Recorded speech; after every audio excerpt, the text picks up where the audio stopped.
Assalamualaikum warahmatullahi wabarakatuh. Pada pagi hari ini kita bertemu kembali dalam pelajaran matematika kelas 8. Pada kesempatan ini yang mengisi gantian saya ya dengan Bismi. Kalau kemarin sudah sama Bu Eka, maka pembelajaran ketiga ini saya lanjutkan ya untuk materi berikutnya, yaitu masih di bab teorema Pitagoras, namun kali ini yang akan saya bahas adalah penggunaan teorema Pitagoras. Kemarin Bu Eka sudah menjelaskan jenis-jenis segitiga ya berdasarkan keistimewaan sudut-sudutnya. Nah, di sini nanti Bu Ismi akan membahas penggunaan teorema Pitagoras itu dalam kehidupan sehari-hari ataupun dalam aplikasi ke soal-soal matematika ya.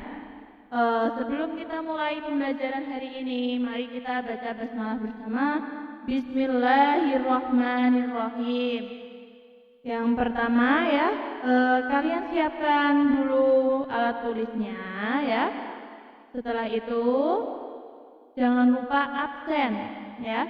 Habis absen jangan lupa menyimak sampai akhir, jangan sampai meninggalkan kelas sebelum kelas berakhir ya. Baiklah, saya mulai penggunaan teorema Pitagoras ya.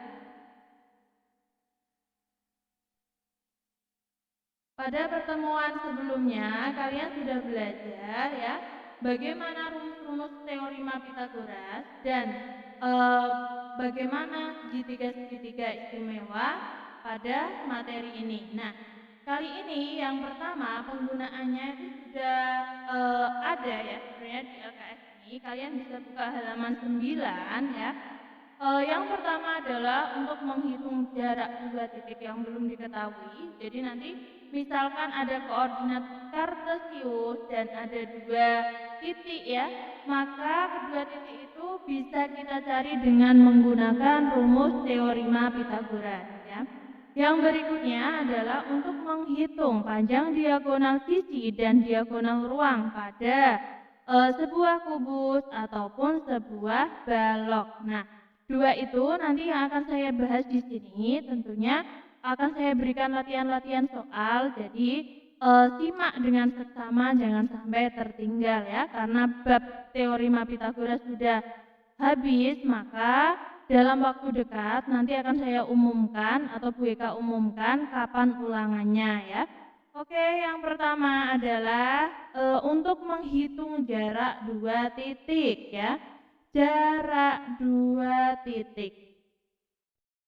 Nah, kalau misalkan ada dua titik ya, X1, Y1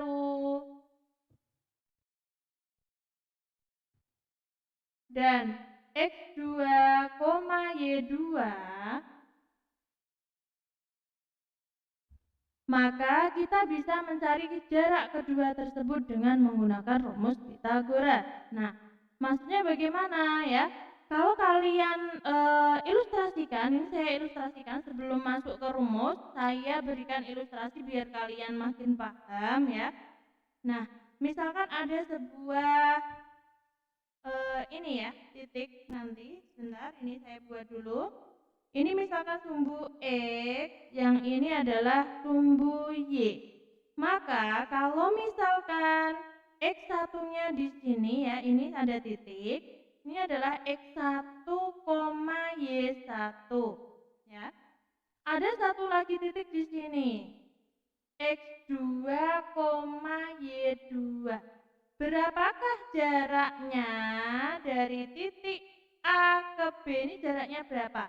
Maka coba kalian perhatikan kedua titik itu terbentuk sebuah garis. Nah, kalau kita pertemukan ya, tarik garis yang tegak lurus terhadap sumbu Y yang ini. Sedangkan yang ini kita tarik tegak lurus terhadap sumbu X, maka akan terbentuk sebuah segitiga. Apa segitiga? Siku, siku ya. Dengan demikian kalian bisa mencari, ini saya bentuk ya. Saya berikan garis hitam. Garis hitam ini adalah jarak antara A sama B. sedangkan garis putus-putusnya itu adalah garis bantu ya. Garis bantu biar terlihat bahwa ternyata untuk menghitung jarak tersebut adalah bisa menggunakan rumus Pythagoras. Nah, sekarang yang perlu kalian identifikasi adalah pertama, kita coba cari sepanjang X ini, garis titik-titik ini, maka kalau kita amati X2-nya adalah sebesar ini ya, panjang yang sebelah kanan di sini X2. Maka di sini kan X2 saja. Kalau kita tarik ke bawah, ini adalah X1. Dengan demikian, sepanjang garis ini adalah X2 min X1. Seperti ini. Sedangkan ya, ini dari titik ya, A besar ini, misalkan ini saya kasih titik C gitu ya. Maka AC adalah X2 min X1. Sedangkan BC di sini diketahui kalau kita tarik ya. Nah, seperti ini Y2, yang bawah adalah Y1, maka nilai atau panjang dari BC adalah Y2 min Y1. Dari sini sudah jelas bahwa pada saat kalian mencari AB, maka berlaku rumus Pythagoras, yaitu untuk mencari hipotenusa. Ya, dengan demikian AB atau jarak tersebut bisa kalian hitung dengan rumus akar X2 min Y1 kuadrat. Ya, ini kayaknya nanti kepotong, jadi saya hapus dulu ya. Saya tulis di sini. Dengan demikian, jaraknya adalah akar X2 min X1 kuadrat ditambah Y2 min Y1 kuadrat ya. Nah, ini ketemulah rumus jarak ya, dua titik yang belum diketahui ya. Jadi asal muasalnya itu ternyata seperti ini. Mungkin nanti pada saat kalian mengerjakan ya, dua titik tersebut tidak akan digambarkan pada sebuah koordinat kartesius. Namun, kalau kalian sudah memahami, kalian bisa langsung menggunakan rumus jarak ini, yaitu akar ya X2 min X1 kuadrat ditambah Y2 min Y1 kuadrat. Kalian boleh membalik. Misalkan Bu, saya pengennya Y-nya yang di depan, silahkan. Jadi Y2 min Y1 kuadrat ditambah X2 min X1 kuadrat, sama saja ya. Baiklah, ini yang penggunaan pertama akan saya berikan contoh ya.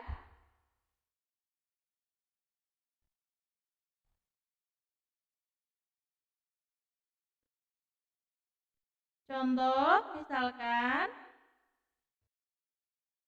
contoh saya ambilkan dari soal nomor 1 latihan kompetensi 4 ya.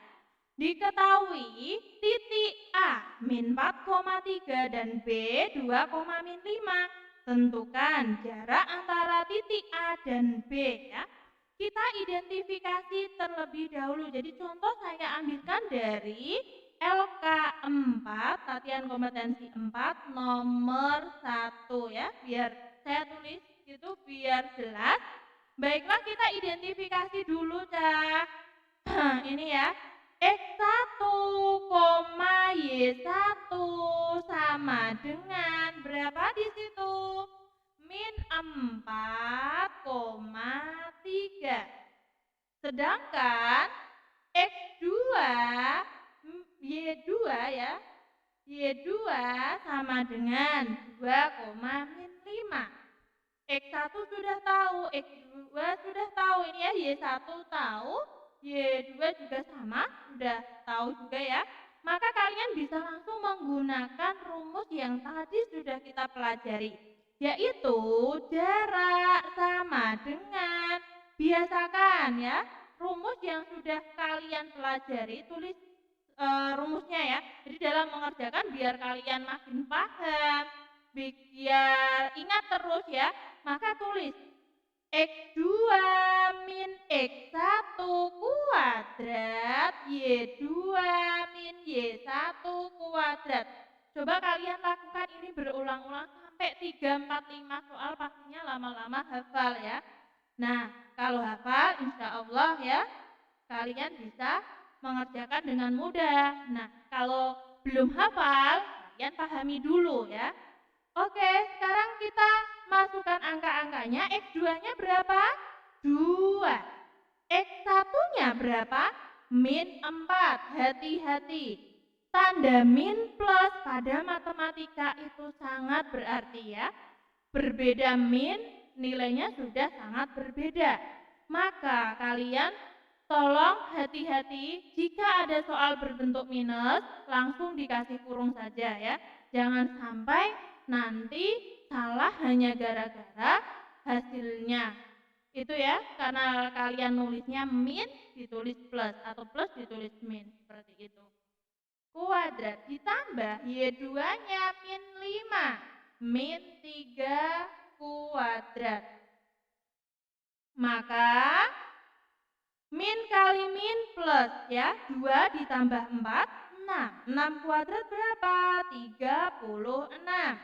Min 5, min 3, min 8. Min 8 kuadrat 64. Akar berapa jumlahnya? 100. 100 akarnya 10 ya. Karena tidak ada satuan ya, maka bisa kalian tulis satuan luas. Ini ya, satuan jarak ya. Atau 10 satuan itu sudah cukup karena tidak ada satuannya. Nah, seperti ini. Ada beberapa pertanyaan dari anak yang kritis, biasanya gini, Bu, kalau rumusnya diganti X1 min X2 kuadrat ditambah Y1 min Y2 kuadrat bagaimana? Nah, kalau kalian amati ya, karena rumusnya ini kuadrat, maka X2 min X1 itu jika terbalik itu tidak masalah. Yang penting konsisten. Pada saat yang depan X2 min X1, maka yang belakang juga Y2 min Y1.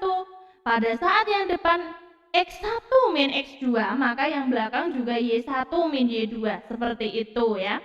Nah, dengan satu contoh soal ini saya harap kalian cukup paham ya.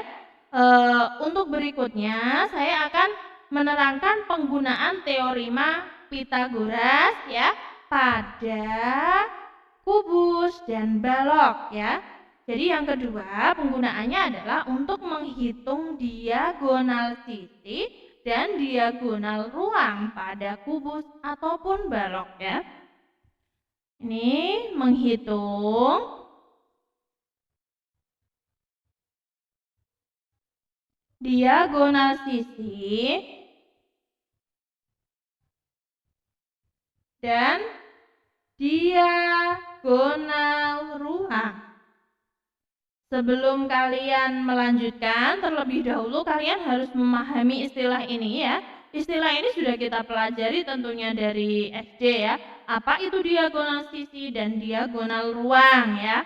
Nah, artinya bagaimana kita bisa mencari nilai-nilai tersebut? Tentunya panjang sisi harus diketahui ya. Sebagai contoh, saya punya gambar sebuah kubus ya. Kubus tersebut memiliki panjang sisi A. Karena sisi kubus semuanya sama, maka sisi-sisi yang lain atau rusuk-rusuk yang lain panjangnya juga sama. Nah, diagonal sisi di sini ada banyak atau cuma satu? Banyak atau satu, Cah? Tentunya diagonal sisinya pada kubus itu banyak ya, bukan cuma satu. Kita lihat dari bidang yang depan, ABFE, maka diagonal sisinya bisa AF, bisa BE. Kita lihat sisi yang bawah, ABCD, maka diagonal sisinya bisa AC. Bisa juga BD dan seterusnya. Sisi yang sebelah kanan BCGF, maka diagonal sisinya bisa BG, bisa CF. Mungkin ada sebagian yang kurang paham ya dengan diagonal sisi, maka coba lihat kalau saya pegang penghapus berbentuk balok ini. Yang namanya diagonal sisi ya, ini saya coba coret, maka diagonal sisi ini adalah menghubungkan pojok atas dengan pojok bawah yang sebelah ini ya, kanan. Jadi seperti ini diagonal sisi itu, atau kalian bisa membuat sendiri dari karton, itu silahkan ya. Kalau misalkan Bu aku belum jelas dengan bentuk bendanya, kalian bisa ambil benda-benda di rumah yang berbentuk kotak seperti penghapus ya, misalkan ada, atau bangun-bangun yang lain. Bayangkan di tembok rumah kalian itu sebagai persegi, maka ujung bawah dengan ujung atas ya, dengan sisi yang berseberangan, itulah yang dinamakan diagonal sisi ya.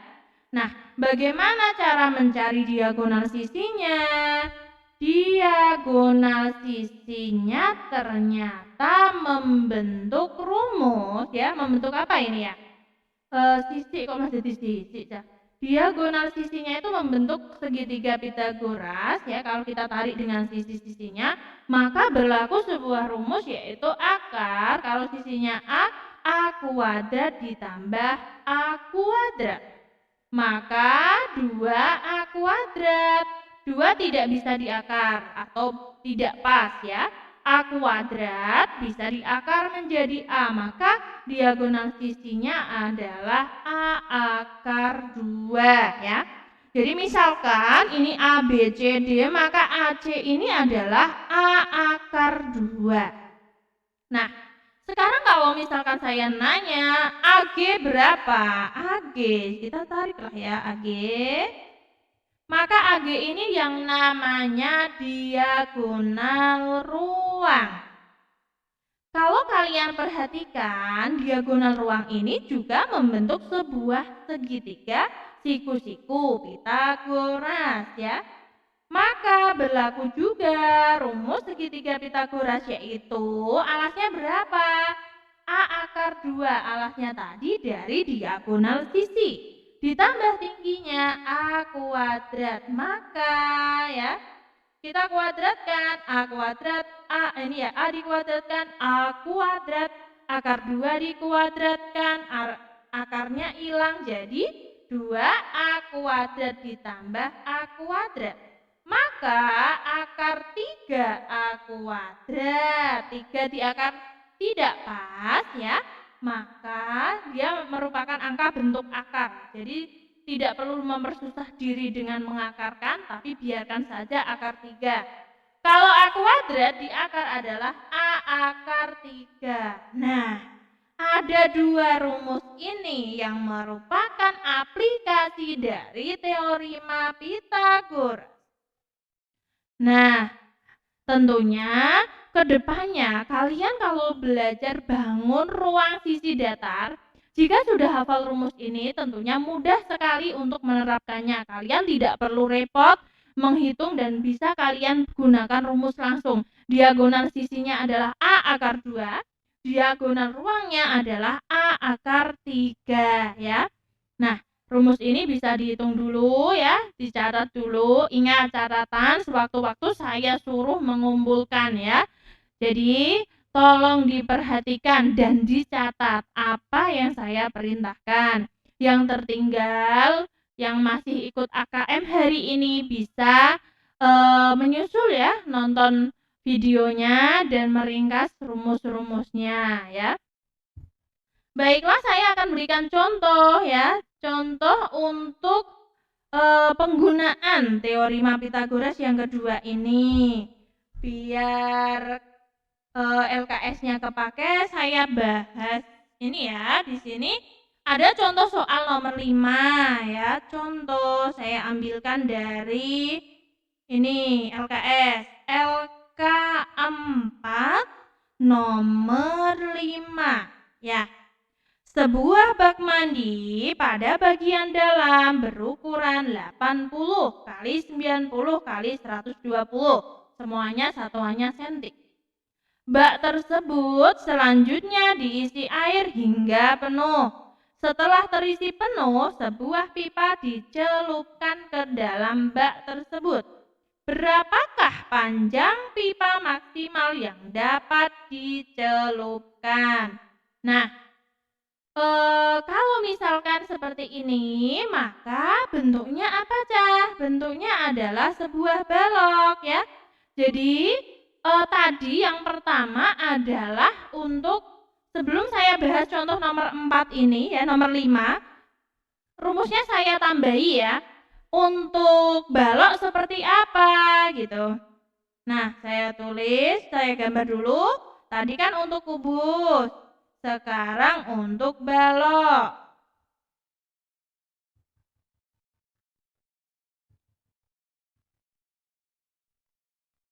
Balok itu ukurannya terdiri dari panjang, lebar, tinggi.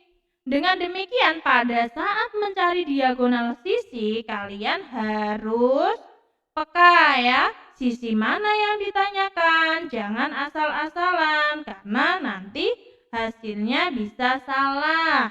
Berbeda dengan kubus yang semua sisinya sama, maka diagonal sisi ke seluruh sisi ya, diagonal sisi yang terdapat pada keenam sisinya sama.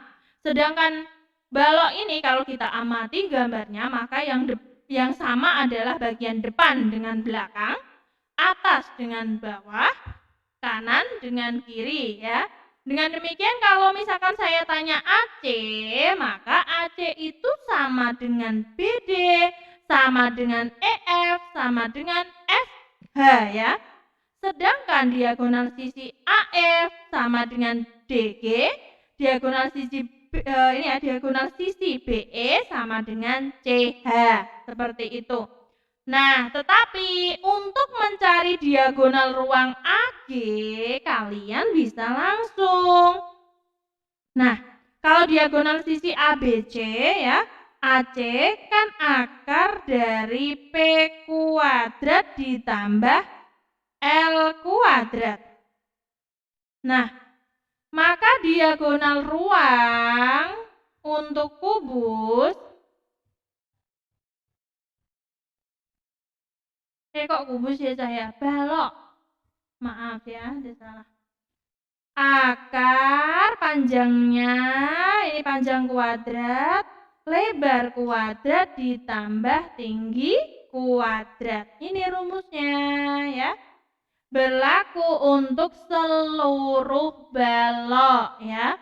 Jadi, kalau tadi diagonal sisi pada kubus itu S akar 2, kalau diagonal ruangnya S akar 3, maka diagonal ruang untuk balok adalah akar P kuadrat ditambah L kuadrat ditambah T kuadrat.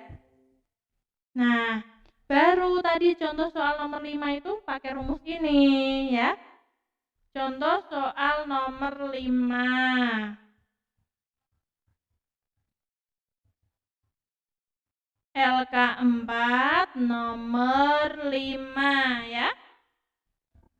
Di situ diketahui panjangnya 80 ya, lebarnya 90, tingginya 120. Bu, kalau misalkan kebalik-balik boleh-boleh ya, tidak masalah ya. Nilai panjang, lebar, tinggi itu tidak masalah.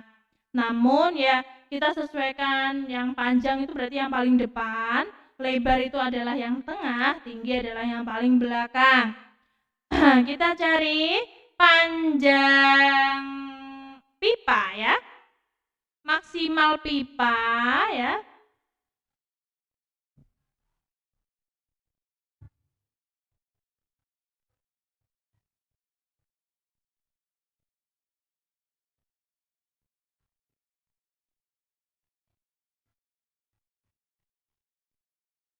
Panjang maksimal pipanya adalah akar. Tadi rumusnya P kuadrat ditambah L kuadrat ditambah T kuadrat. Maka Akar berapa itu? 80 kuadrat ditambah 90 kuadrat ditambah 120 kuadrat. 80 ditambah 8100 ditambah 14400. Yuk kita jumlahkan ya.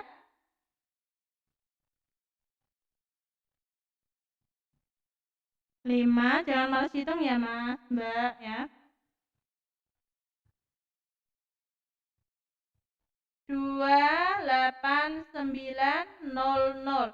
28.900, maka kalau kita akarkan itu adalah akar 289 berapa? 17 0 cm ini ya. Panjang pipa maksimal adalah 170 cm ya. Baiklah ya, materi hari ini itu seperti itu. Tugasnya ya, tugasnya nomor berapa ini? Tugasnya adalah soal latihan ulangan ya. Halaman 10 ya. Ada 5 soal, silahkan dikerjakan dengan caranya ya. Dikumpulkan nanti pas pertemuan berikutnya ya. Jadi tugasnya ini kan harinya hari Jumat ya. Hari Jumat tugasnya bisa dikumpulkan hari apa enaknya ya Cah ya. Nanti saya umumkan aja ya di grup ya. Saya sepakati sama Bu Eka, soalnya sebagian anak ada yang ikut AKM ya. Yang penting dikerjakan halaman 10 ya. Soal latihan ulangan ya, halaman 10. Saya tulis dulu. Bentar.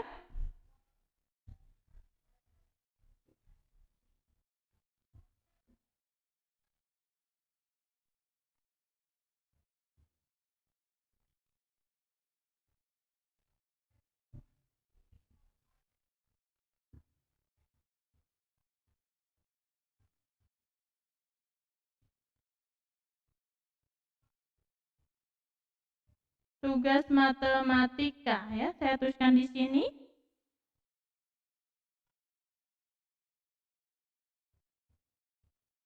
Kerjakan